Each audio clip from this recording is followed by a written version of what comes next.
Hello friends, welcome to Dungeons & Dragonfly, where I adapt various characters for use in D&D. I am that Dragonfly, Dragonfly9078, and today I'll be building Lieutenant Pete Mitchell, callsign Maverick. Spoilers, by the way, for the original Top Gun. First, a bit of backstory. On March 3rd, 1969, the United States Navy established an elite school for the top 1% of its pilots. Its purpose was to teach the lost art of aerial combat, and to ensure that the handful of men who graduated were the best fighter pilots in the world. They succeeded. Today, the Navy calls it Fighter Weapons School. The Flyers call it Top Gun. Maverick is a hotshot pilot. That's right, a naval aviator. Naval aviator, who gets the opportunity to go to Top Gun. Maverick is a reckless and instinctive flyer, who often ignores orders and regulations to do what he wants or what he thinks is right.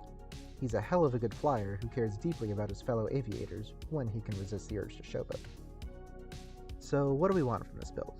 Well, first and foremost, we need Maverick's ride. Yes, we'll be getting the motorcycle, but mainly I'm talking about his fighter jet, the F-14 Tomcat.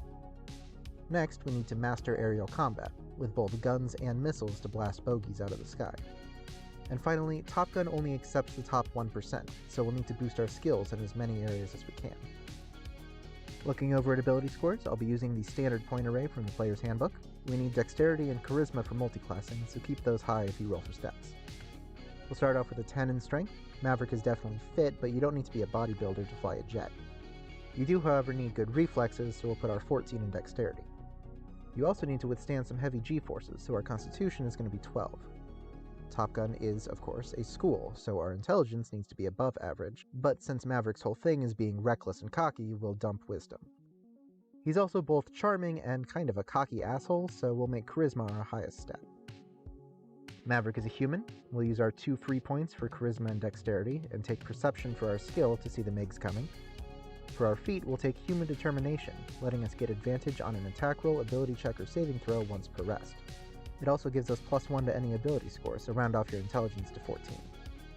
Members of the Navy aren't called soldiers, but the soldier background works for a generic military person, and it gives us proficiency with athletics, intimidation, and land vehicles. Maverick is a charming, cocky douchebag, so Bard is a natural fit. Bards get any 3 skills. I tend to use Arcana as a substitute for any kind of technology-type skill, so take that along with Insight and Persuasion.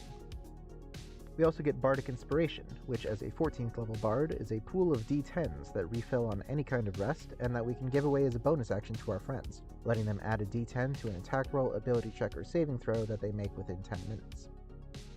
Bards also get Counter Charm, letting us ask Goose to talk to us to give us advantage on saving throws against being charmed or frightened, and Song of Rest will let us relax in our leisure time, letting our allies heal an extra D10 when they spend hit dice during a short rest.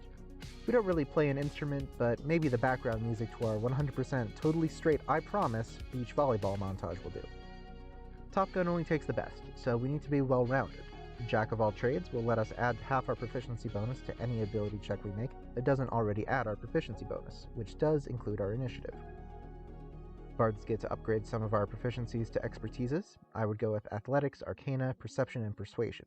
We'll also pick up some more skills from our college. The College of Lore gives us 3 more skills, so take Acrobatics, History, and Medicine. College of Lore will give us 2 more ways to use our Bardic Inspiration. Cutting Words lets us subtract our inspiration die from an opponent's attack roll, ability check, or saving throw, but being in a jet fighter isn't usually conducive to insulting people. There are, of course, exceptions to the rule. More importantly, Maverick gets to show off his peerless skills, letting us use our inspiration dice for our own ability checks. 6th level lore bards get to learn 2 spells from any list. We'll take Hunter's Mark to keep the enemy in our sights and deal some extra damage to them, but more importantly, we get Find Vehicle.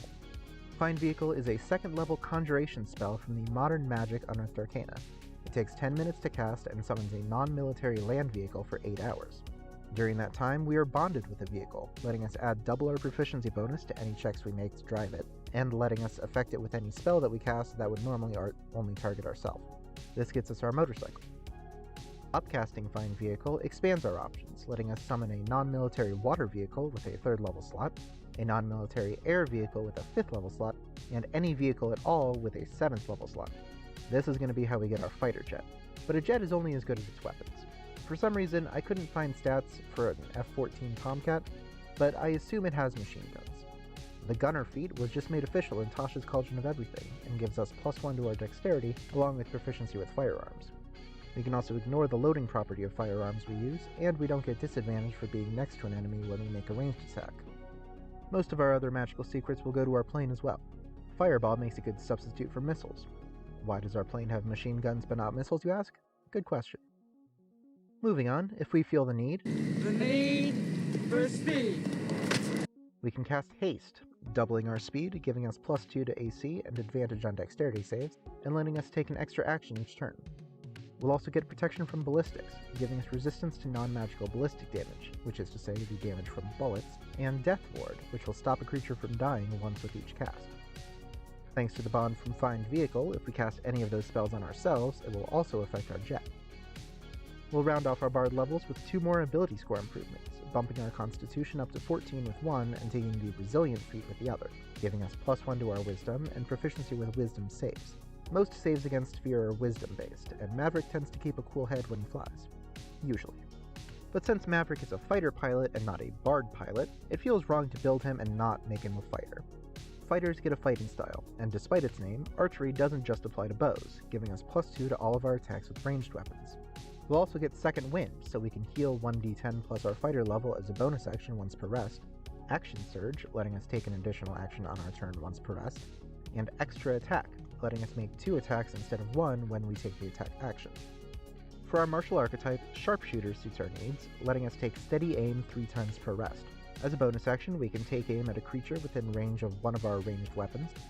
Until end of turn, our ranged weapon attacks ignore partial cover and deal additional damage equal to 2 plus half of our fighter level. We'll finish off the build with 2 ability score improvements. I'd say max out Dexterity for better initiative attacks and damage, but if you want to boost Charisma for more uses of Bardic Inspiration, or Constitution for more health and better concentration, those are perfectly fine options. Looking over at Spellcasting, we didn't multi-class Spellcasters, so we're pretty clearly a 14th level caster. We have 2 spells to serve as our radio, Message for short range between planes, and Sending for longer range back to the aircraft carrier, and Featherfall will be our parachute. Remember, it's not the fall that kills you, it's ramming headfirst into the canopy. We'll also take a handful of divination spells to find the enemy, and invisibility and non-detection for some stealth of our own. Shatter will give us an alternative to Fireball, and actually might work better against enemy planes that could resist fire damage, and Mirror Image creates some illusory duplicates to throw off our enemy's aim. The illusions are visual only, so they don't show up on radar, but they fly close enough to us that our own radar signals should mask their exact position. I love when builds give me the chance to highlight some spells that are a bit more niche, and this one actually gives me 2. Well, 3 if we count Find Vehicle. Since we're up in a plane, it makes sense to have Skywrite, which lets us form 10 words in the sky made out of clouds. They stick around for an hour depending on concentration, or until a strong wind blows them away. And it's a good thing we're a good pilot, because we are not a good singer. If we ever do have to sing, say to pick up a cute girl at a bar, at least our buddies will help us out with an unearthly chorus, filling the air around us with music for up to 10 minutes with concentration. This can be anything from a hard rock montage background track, to a bunch of dudes singing terrible karaoke. Either way, as long as the music lasts, we have advantage on persuasion checks, and we can use a bonus action each turn to have a creature make a charisma save.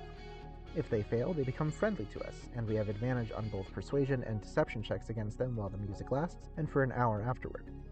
Magical intervention is one of the few reasons I can think of for why Charlie just accepts that this cocky douchebag that was hitting on her at the bar follows her into the ladies' room.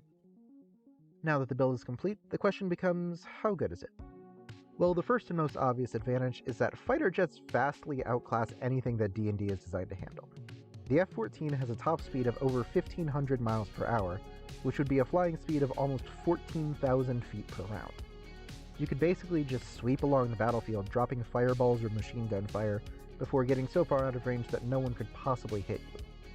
In the event you do go up against another plane, you can augment your jet with spells to get the edge, thanks to the bond from Find Vehicle. Mirror Image and Longstrider don't require concentration, and then you can put haste or protection from ballistics on top of those for an even greater edge. And outside the cockpit, you're pretty good in social situations. You have 9 skill proficiencies, 4 of which are expertises, and getting to use your Bardic Inspiration on your own checks is incredibly powerful. On the other hand, no DM in their right mind will actually let you summon a fighter jet in a typical game. It is quite literally game-breaking. Even the motorcycle is really pushing it. And without the jet, Maverick is much worse in combat. He might be trained in firearm use, but he doesn't actually carry any weapons, and his flight suit and bomber jacket are light armor at best. You also have a somewhat limited spell selection. None of the 5th or 6th level spells struck me as in character, and our 1 7th level slot per day has to go to summoning our jet, so our highest level spells are 4th level. The higher slots are mostly just for upcasting Fireball and Shatter. This is a very specific build for a very specific kind of game. If it works for your game, great. If not, but you still want to play Maverick, I mean, Moon Druids can turn into air elementals, maybe try that. Just make sure you don't wild shape into a goose. You know what happens to them. I hope you enjoyed the build. If you have any feedback or suggestions of characters to build, please leave them in the comments below. I do have a backlog of characters to get through, but I don't have a specific order to them, so if I get an interesting suggestion, there's no reason I couldn't do it sooner. Thank you for watching, friends, and I will see y'all later.